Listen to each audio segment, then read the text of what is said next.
Salam sejahtera. Ini adalah tugasan 2 bagi JKKO 1062, yaitu Co-Curriculum dan Kesehatan Diri. Nama Audio Designer Junior Jaslin daripada kelas PPS 316. Angka giliran 2025 1723 10234. Tajuk utama bagi tugasan 2 iaitu JKKO ialah dasar pelaksanaan kegiatan co-curriculum dan kepentingan. Pada slide yang pertama iaitu bagi pengenalan co-curriculum. Jadi pada hari ini saya akan menerangkan mengenai dasar-dasar pelaksanaan co-curriculum di sekolah, dan pembentangan saya ini akan merangkumi pengenalan co-curriculum, 5 dasar utama pelaksanaan co-curriculum, dasar-dasar sokongan, kepentingan dasar utama 5, dan diakhiri dengan kesimpulan. Baiklah, sebelum kita membincangkan tentang dasar-dasar co-curriculum, kita perlu memahami terlebih dahulu apakah yang dimaksudkan dengan co-curriculum. Jadi, bagi pengenalan co-curriculum ini, co-curriculum merupakan sebahagian daripada kurikulum kebangsaan yang dilaksanakan di luar waktu pengajaran dan pembelajaran di luar kelas. Contohnya, pada setiap hari Rabu, di sekolah rendah maupun di sekolah menengah, selalunya akan diadakan aktiviti co-curriculum ini selepas tamatnya sesi pembelajaran. Jadi, kita perlu faham lebih lanjutlah tentang apa yang dimaksudkan dengan co-curriculum ni. Jadi, co-curriculum ini juga merupakan sebahagian daripada kurikulum kebangsaan yang dilaksanakan di luar waktu pengajaran seperti yang dikatakan tadi. Dan co-curriculum ini bukan sahaja menjadi aktiviti sampingan atau aktiviti yang dilakukan sekadar mengisi masa lapang, namun sebaliknya, co-curriculum ini juga merupakan komponen pendidikan yang sangat penting kerana fungsinya ni melengkapkan proses pembelajaran murid secara menyeluruh lah. Selain daripada kita belajar, kita juga berfokuskan kepada aktiviti-aktiviti yang melibatkan dari segi jeris lah, iaitu jasmani, emosi, rohani, intelek dan juga sosial. Dan melalui co-curriculum ini, murid bukan saja memperoleh ilmu pengetahuan yang tinggi, malah mereka juga dapat membina kemahiran insaniah seperti kepimpinan, komunikasi, kerjasama, disiplin, keyakinan diri, serta semangat bertanggungjawab lah. Semua kemahiran ini sukar dibentuk sekiranya murid hanya belajar di dalam bilik darjah saja. Seperti yang kita tahu, kalau di bilik darjah mungkin kita hanya berfokuskan kepada akademik dan kurang menekankan tentang nilai moral ataupun cara untuk membentuk murid, sikap murid ataupun dari segi disiplin mereka. Jadi semua kemahiran ini sukar dibentuklah sekiranya mereka hanya belajar di dalam bilik darjah saja. Dan selain itu, co-curriculum ini juga membantu melahirkan murid yang seimbang seperti yang saya cakap dari segi jeris, dan jeris ni juga dia adalah matlamat utama dalam falsafah pendidikan kebangsaan lah. Jadi oleh sebab itu, kurikulum ini dianggap sebagai pelengkap kepada kurikulum akademik dalam usaha melahirkan model insan yang berkualiti dari segi yang kita katakan tadilah, yang ada 5 aspek. Dari segi jasmani, dari segi kesihatan fizikal dia, emosi, dari segi cara dia mengawal dia punya perasaan, dan juga rohani, berkaitan dengan kepercayaan, dan juga intelek, yang berkaitan dengan cara berfikir ataupun kognitif. Selain itu juga dari segi sosial, dari segi cara mereka berinteraksi bersama rakan-rakan yang lain ataupun orang lain. Dan seterusnya, kegiatan kokurikulum di sekolah terbagi kepada 4 komponen utama. Yang pertama, komponen sukan dan permainan. Contohnya ialah bola sepak, bola jaring, badminton, olahraga, dan sebagainya lah. Penyertaan murid dalam aktiviti sukan ini bukan saja dapat meningkatkan mereka punya kecergasan fizikal, malahan ini juga dapat membentuk disiplin, semangat kesukanan, daya tahan mental, dan juga kebolehan bekerja sama dalam satu pasukan. Dalam pertandingan sukan, contohnya, murid lebih senang untuk belajar menerima kemenangan dengan rendah hati dan menerima kekalahan dengan semangat yang positif. Ini berkaitan dengan nilai-nilai lah. Jadi nilai-nilai ini sangat penting dalam kehidupan seharian. Komponen yang kedua yaitu persatuan dan kelab. Antara contoh persatuan yang kita ada yaitu Persatuan Bahasa Melayu, STEM, Kelab Dokter Muda, Rukun Negara, Alam Sekitar, Kelab Kesawanan dan sebagainya lah. Jadi melalui persatuan dan kelab ini lebih luas lah peluang murid-murid ini untuk mengembangkan dorong punya minat, dorong punya bakat, serta kreativiti masing-masing lah. Mereka juga didedahkan dengan kemahiran komunikasi, penyelesaian masalah, kemahiran komunikasi, dan juga kemahiran mengurus sesuatu program lah.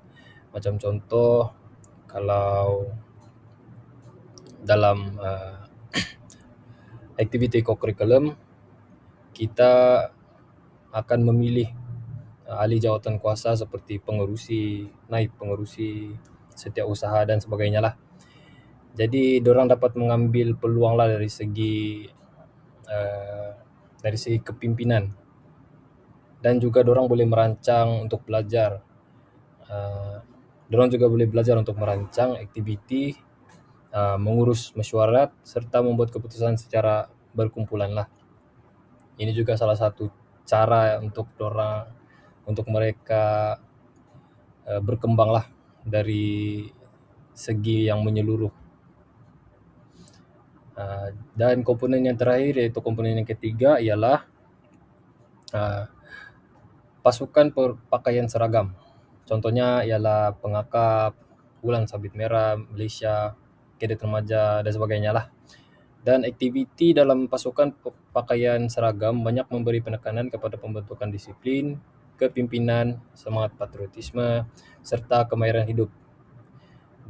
Mereka ni didedahkan dengan banyak aktiviti-aktiviti yang boleh membangunkan orang punya jati diri lah. Sebagai contoh, perkemahan, kawat kaki, ikhtiar hidup, pertolongan cemas, dan latihan kepimpinan lah. Latihan kepimpinan contohnya macam diberi tugasan dan diselesaikan dengan secara berkumpulan ataupun individu lah. Dan semua aktiviti ini boleh membantu membangunkan jati diri murid supaya lebih berani, berdikari dan juga bertanggungjawab. Dan selain daripada itu juga, ada juga komponen-komponen yang berkaitan, yaitu kegiatan-kegiatan lain sebagaimana yang ditentukan oleh Menteri Pendidikan. Antaranya termasuklah program Hikmat Negara, Hikmat Masyarakat, Lawatan Pendidikan, Gotong Royong, Pertandingan Inovasi, Pertandingan Akademik, Camp STEM, Camp Kepimpinan, Program Sukarelawan, dan banyak lagi lah. Jadi aktiviti-aktiviti ini memberi mereka peluang lah untuk memperoleh peluang dalam mendapatkan pengalaman pembelajaran yang tidak dapat diperoleh dalam buku teks. Jadi jika kita tengok dari keempat-empat komponen ini, sudah jelaslah dia mempunyai satu fungsi. Setiap satu itu mempunyai fungsi yang berbeza tetapi saling melengkapi, dan fokusnya hanya satu. Dan sukan ini juga membantu membina kecerdasan fisikal, persatuan dan kelab juga membantu meningkatkan kemahiran intelek dan komunikasi, pasukan pakaian seragam membentuk disiplin, dan kepimpinan lah. Dan manakala aktiviti lain pula memperluaskan pengalaman murid dalam kehidupan sebenar. Jadi apa yang mereka belajar dari aktiviti yang mereka lakukan boleh diaplikasikanlah di dalam kehidupan seharian mereka.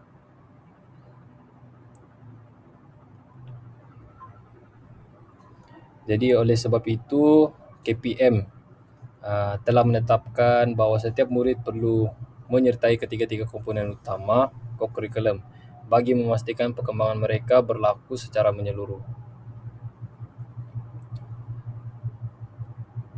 Dan selepas kita memahami maksud dan kepentingan kokurikulum, saya akan teruskan pembentangan ini kepada bagian yang pertama, yaitu dasar utama yang pertama lah, ataupun dasar utama 1, yang akan menerangkan bahawa kokurikulum merupakan sebahagian daripada kokurikulum kebangsaan. Baiklah, saya akan menerangkan tentang dasar utama yang pertama, yaitu kokurikulum sebagai sebahagian daripada kurikulum kebangsaan. Seperti yang kita tahu, ramai orang beranggapan bahawa kokurikulum ini cuma aktiviti tambahan selepas waktu persekolahan. Tapi ada juga yang menganggap jika murid tidak hadir aktiviti kokurikulum, perkara tersebut tidak memberi kesan yang besar. Namun sebenarnya, tanggapan tersebut adalah kurang tepat kerana sudut undang-undang pendidikan di Malaysia. Kokurikulum merupakan kokurikulum ini mempunyai kedudukan yang sama penting dalam kurikulum akademik. Perkara ini telah dijelaskan dalam Seksyen 18 Akta Pendidikan 1996 atau Akta 550. Dalam seksyen ini dinyatakan bahawa kurikulum kebangsaan merupakan satu program pendidikan yang merangkumi kurikulum dan juga kegiatan kurikulum. Jadi seimbanglah. Maksudnya bila kita bercakap tentang kurikulum ni, kurikulum kebangsaan ni, kita bukan cuma merujuk kepada mata pelajaran yang teras macam bahasa Melayu, matematik, sains atau pendidikan Islam atau moral macam tu. Tapi kurikulum kebangsaan ni juga dia melibatkan semua aktiviti kurikulum yang dijalankan di sekolah seperti sukan dan permainan, persatuan dan kelab serta pasukan pakaian seragam lah, yang kita bincangkan di slide yang tadi. Jadi kenapa perkara ini sangat penting? Sebab pendidikan ni tidak hanya bertujuan untuk melahirkan murid yang cemerlang dalam peperiksaan ataupun dalam akademik, tapi tujuannya sama, iaitu untuk melahirkan murid yang progresif ataupun murid yang berkualiti dari keseluruhan aspek. Sama juga objektifnya seperti physical education lah, iaitu PJ. Pendidikan negara ini bertujuan untuk melahirkan insan yang seimbang dari aspek jasmani, emosi, rohani, intelek dan sosial. Kemahiran seperti kepimpinan, disiplin, komunikasi, kerjasama dan penyelesaian masalah lebih mudah dibentuk melalui aktiviti kokurikulum berbanding hanya melalui pembelajaran di dalam darjah, di bilik darjah. Kalau kita tengok di dalam bilik darjah, kita hanya diberikan hands on dan kurang menekankan tentang nilai-nilai dari segi pembentukan diri murid tersebut. Tetapi kalau kita sebagai warga pendidik memberikan mereka ataupun merasai pengalaman tersebut bersama-sama dengan mereka, mungkin ataupun bukan mungkin tapi memang semestinya lah dapat membangunkan murid yang seimbang dari 5 aspek tersebut lah.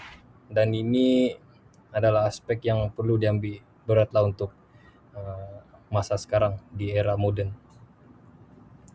Jadi kita ambil contoh contoh seorang murid mungkin memperolehi keputusan A dalam semua mata pelajaran, tapi sebaliknya sekiranya murid tersebut tidak mampu berkomunikasi dengan baik, tidak mempunyai keyakinan diri, maka perkembangan dirinya masih belum cukup lah ataupun belum lengkap. Contohnya kalau dia masuk ke alam pekerjaan, dia sukar untuk berkomunikasi, jadi sukar untuk buat pengurusan lah, apa-apa pengurusan yang berkaitan dengan pekerjaan, karena skill dia masih kurang. Jadi oleh itu co-curriculum ini diwujudkan untuk menjadi pelengkap lah kepada pembelajaran akademik. Dan seterusnya dasar ini juga turut disokong oleh sub peraturan 3 dalam kurungan 1, yaitu peraturan-peraturan pendidikan dalam kurungan kurikulum kebangsaan 1997 yang menyatakan bahwa pelaksanaan kegiatan co-curriculum di sekolah adalah wajib. Jadi perkara ini diambil serius lah, dipandang serius oleh KPM kerana sudah dibuktikan ataupun telah dinyatakan di dalam akta dan juga termasuk termaktub dalam peraturan-peraturan pendidikan lah. Dan perkataan wajib di sini dia membawa maksud bahwa setiap sekolah perlu melaksanakan aktiviti co-curriculum ini. Dia bukan hanya bergantung kepada kehendak pengetua atau guru besar atau guru-guru, tapi sebaliknya ia merupakan tanggungjawab kita lah sebagai warga pendidik, dan itu diwajibkan sebagai kita punya amanah. Jadi kita bertanggung jawab untuk melaksanakan co-curriculum ini setiap minggu, ya. Dan sebagai bakal guru juga, perkara ini perlu difahami dengan jelas. Apabila kita ditempatkan di sekolah nanti, kita bukan saja perlu menyediakan rancangan pengajaran harian dan mengajar di dalam kelas, tapi kita juga mempunyai tanggung jawab untuk mengendalikan aktiviti co-curriculum seperti menjadi guru penasihat kelab, jurulatih sukan, ataupun penasihat pasukan pakaian seragam. Dia bukan saja menekankan tentang jabatan PJ ataupun kos-kos yang mengambil bagian dalam pendidikan jasmani, tetapi juga merangkumi keseluruhan semua guru yang mengajar mata pelajaran tersebutlah. Dan sekiranya sebuah sekolah gagal ataupun tidak melakukan perkara tersebut, yaitu inilah mengadakan aktiviti co-curriculum tu, dia boleh diambil tindakan lah dalam akta undang-undang, dan perkara ini diperuntukkan dalam seksyen 135 yaitu Akta Pendidikan 1996 yang dikenali sebagai penalti am. Jadi menurut seksyen ini, mana-mana individu yang melakukan kesalahan di bawah akta tersebut tidak mempunyai hukuman khusus dan juga boleh dikenakan denda sehingga 5,000 atau dipenjara selama tempoh tidak lebih 6 bulan lah, ataupun kedua-duanya sekali. Dan walaupun kes seperti ini jarang berlaku, tapi kewujudan peruntukan undang-undang tersebut menunjukkan bahwa kerajaan kita benar-benar menegaskan tentang pembangunan dari segi murid lah, sebab ini berkaitan dengan kita punya masa depan lah. Jadi masa depan ini bergantung kepada bakal pendidik dan juga pendidik yang ada sekarang. Dan murid juga perlu dibentuk dari segi sahsia, nilai moral, disiplin, semua tu untuk menjadi insan yang berguna kepada bukan saja kepada negara tetapi kepada diri sendiri, keluarga dan juga masyarakat lah. Dan sebagai contoh, sekiranya sekolah memberi tumpuan hanya kepada peperiksaan secara langsung atau tidak langsung, dan mereka tidak menumpukan kepada pelaksanaan aktiviti co-curriculum ni, mungkin seperti yang kita katakan tadi, murid itu boleh mendapat keputusan yang cemerlang tetapi tidak dalam dari segi kemahiran asas seperti kemahiran berkomunikasi, kemahiran untuk bersukan, ataupun kemahiran untuk kelangsungan hidup. Dan kokurikulum ini secara sistematik juga dapat melahirkan guru yang melahirkan murid yang boleh mendapat pengalaman yang lebih luas lah. Mereka boleh belajar tentang mengurus sesuatu program, menyelesaikan konflik, membuat keputusan yang tepat, memimpin rakan-rakan, serta berinteraksi dengan orang ramai lah. Jadi sebagai bakal guru pendidikan jasmani dan kokurikulum, kita perlu melihat kokurikulum ini bukan saja sebagai aktiviti yang wajib dilakukan setiap minggu, tapi kita perlu menitik beratkan tentang objektif dari pelaksanaan aktiviti tersebut. Jadi setiap aktiviti yang kita rancang ni, kita mestilah ada objektif yang jelas, mampu memberikan impak kepada perkembangan murid. Oleh itu, kita perlu tegaslah dan kita perlu simpulkan.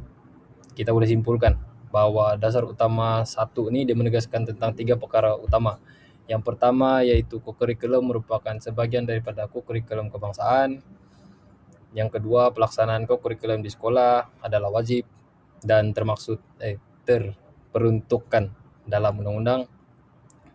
Dan yang terakhir iaitu kokurikulum juga berperanan penting dalam melahirkan murid yang seimbang dari aspek jeris tadilah yang kita sebut, selaras dengan hasrat falsafah pendidikan kebangsaan. Baiklah, pada slide ini iaitu dasar utama kedua, iaitu penyertaan murid adalah wajib. Jadi penyertaan murid dalam kegiatan kokurikulum di sekolah ni seperti yang kita sedia maklum, sudah termaktub dalam undang-undang, iaitu pelibatan murid adalah wajib lah. Jadi dasar ini berdasarkan surat pekeliling Iktisas bilangan 1 tahun 1985 yang menetapkan bahawa setiap murid wajib menyertai 1 pasukan pakaian seragam, 1 persatuan atau kelab, dan 1 sukan atau permainan. Setiap komponen ini dia mempunyai peranan dia sendirilah. Macam contoh sukan dan permainan, dia membina kita punya kecergasan fizikal atau semangat kesukanan. Persatuan serta kelab, dia mengembangkan kita punya kreativiti, komunikasi dan kepimpinan. Manakala pasukan pakaian seragam membentuk disiplin, patriotisme dan juga tanggungjawab. Jadi ketiga-tiga penyertaan ini yang merupakan komponen yang dapat melahirkan murid yang seimbang lah. Selain daripada itu juga, sekolah juga memberikan kuasa menubuhkan pelbagai jenis kelab dan persatuan mengikut minat serta keperluan murid berasaskan peraturan-peraturan pendidikan 1998. Dasar ini juga turut menegaskan bahawa kehadiran, penyertaan dan pencapaian murid perlu direkod dan dinilai.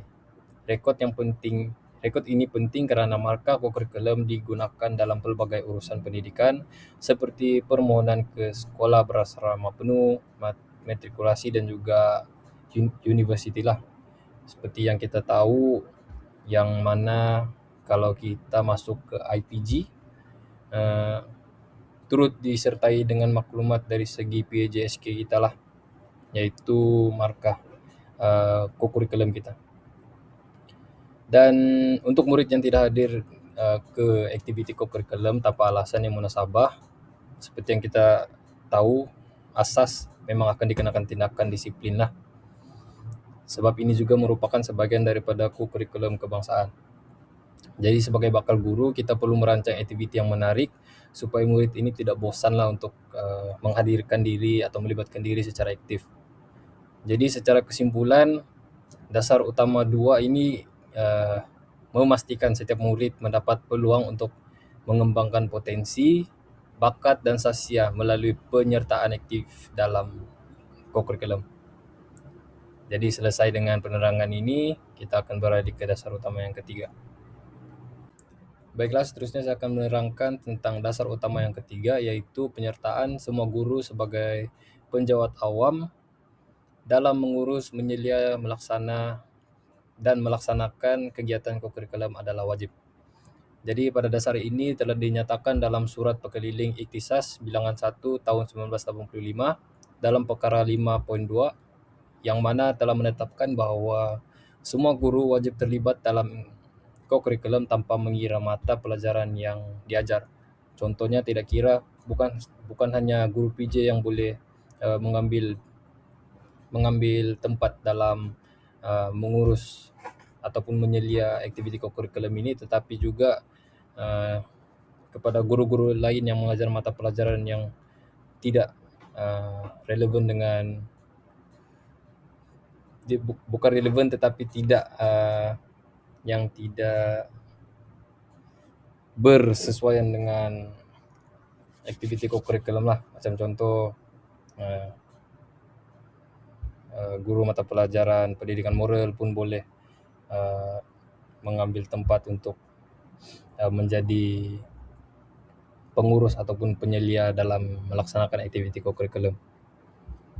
Dan melalui kokurikulum juga guru bukan saja menyampaikan ilmu, tetapi dia juga membentuk sasya diri, disiplin, kepimpinan dan juga kemahiran sosial murid lah. Contohnya guru bahasa Melayu boleh jadi penasihat kelab bahasa Melayu, manakala guru pendidikan jasmani boleh menjadi jurulatih sukan. Dan selain itu juga setiap guru hendaklah diberikan tugasan, tanggung jawab secara bertulis seperti guru penasihat, jurulatih atau penyelaras kokurikulum. Dan langkah ini bagi memastikan setiap guru memahami peranan masing-masing dan memudahkan pengurusan sekolah. Dan sekiranya guru tidak mahu melaksanakan tugas kokurikulum yang telah diberikan, maka tindakan tata tertib boleh diambil berdasarkan perintah-perintah pegawai awam dalam kurungan berkelakuan dan tata tertib bab D. Tapi walau bagaimanapun, tujuan dasar ini bukan cuma menghukum, tapi bagi memastikan semua guru boleh bekerja samalah berkecimpung dalam program tersebut, dalam aktiviti kokurikulum ni.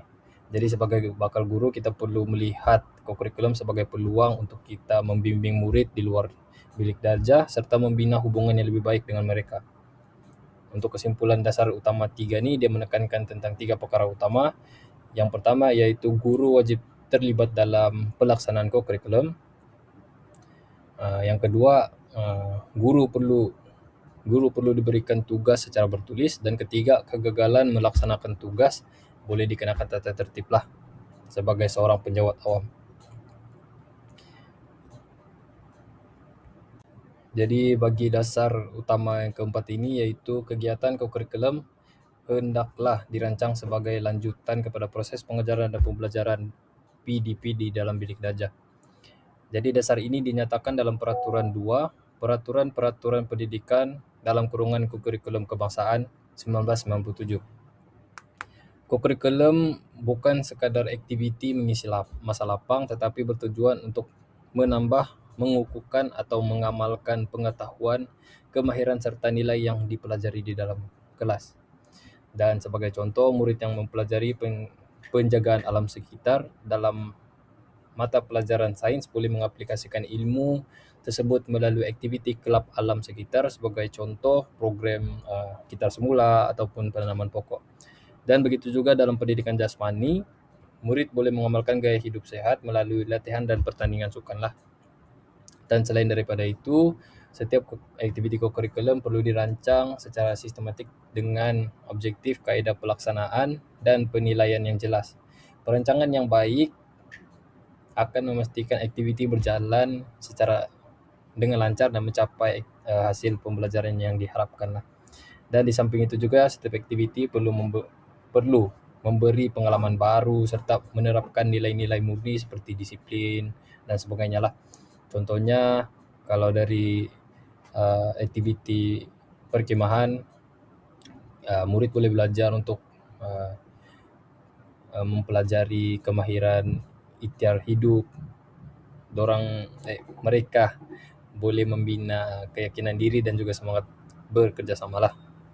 Jadi untuk kesimpulannya, dasar utama keempat ini menekankan tentang 3 perkara utama, yaitu kurikulum sebagai lanjutan kepada proses PDP di dalam bilik darjah, dan yang kedua, setiap aktiviti perlu dirancang secara sistematik, dan yang ketiga yaitu setiap aktiviti mesti membantu murid menambah ilmu.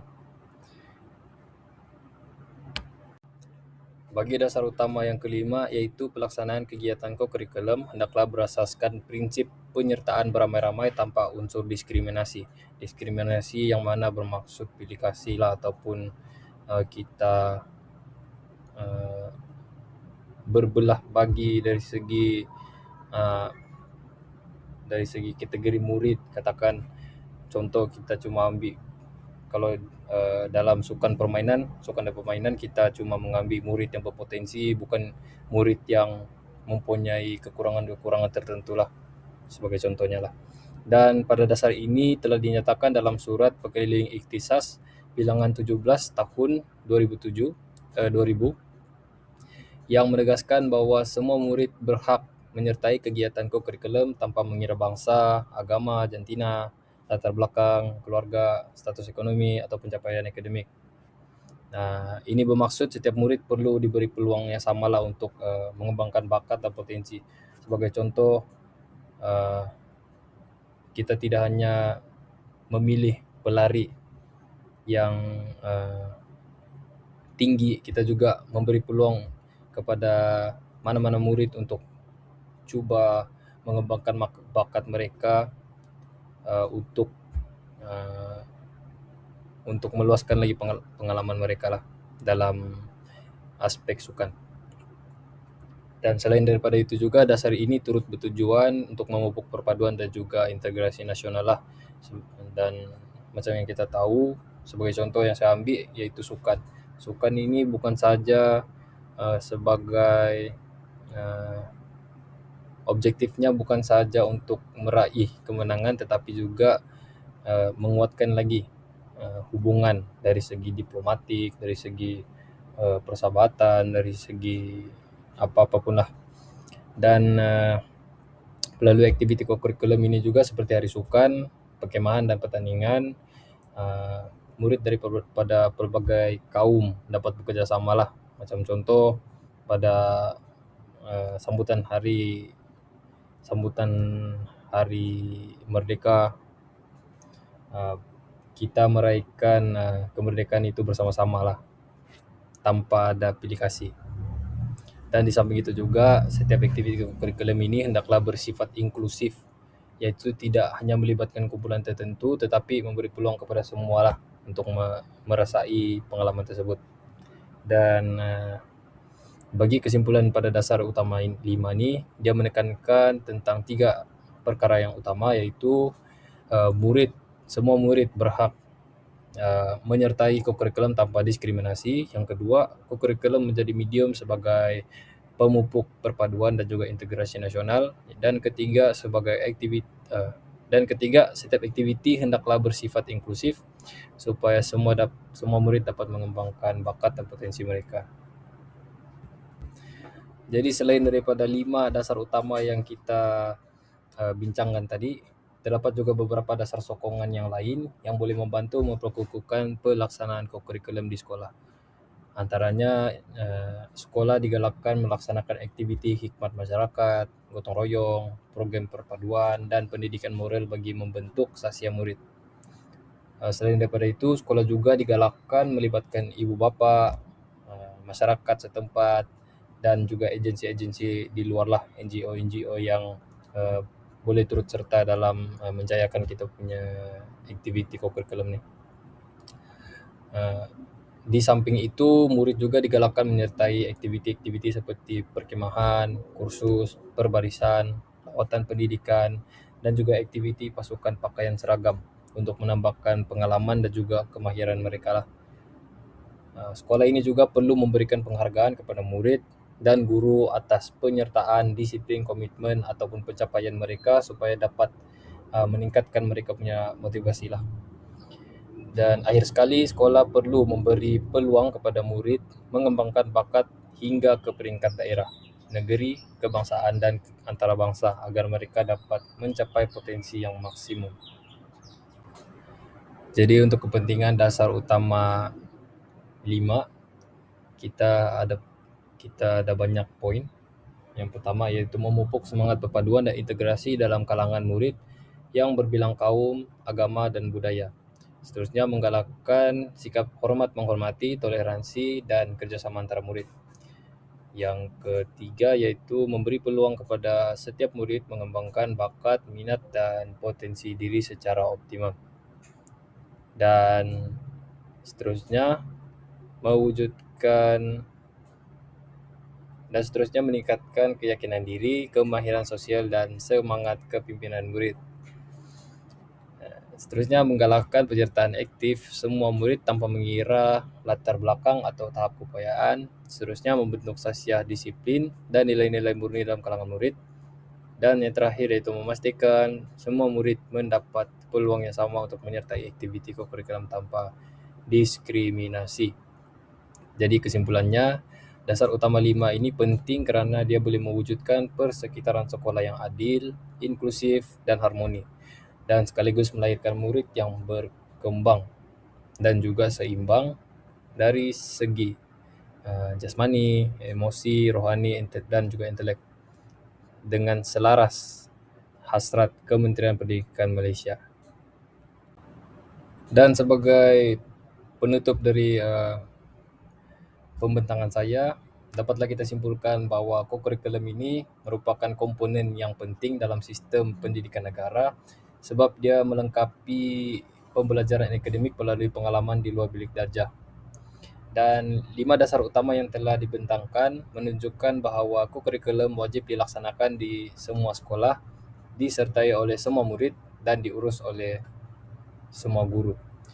5 dasar utama ini juga dibentangkan untuk rancangan sebagai lanjutan kepada PDP serta dilaksanakan secara inklusif tanpa diskriminasi. Dan kita sebagai bakal guru, kita perlu melaksanakan tanggungjawab ini dengan penuh komitmen melalui perancangan aktiviti yang menarik, berkesan, dan mampu membentuk murid yang berilmu, berdisiplin, berakhlak mulia, serta mempunyai kemahiran kepimpinan dan insaniah. Dan akhir kata dari saya berharap pembentangan ini dapat memberikan pemahaman yang lebih jelas berkaitan dengan dasar-dasar pelaksanaan kokurikulum serta kepentingan dasar-dasar ini dalam melahirkan generasi yang seimbang selaras dengan aspirasi falsafah pendidikan kebangsaan. Sekian saja dari saya, terima kasih.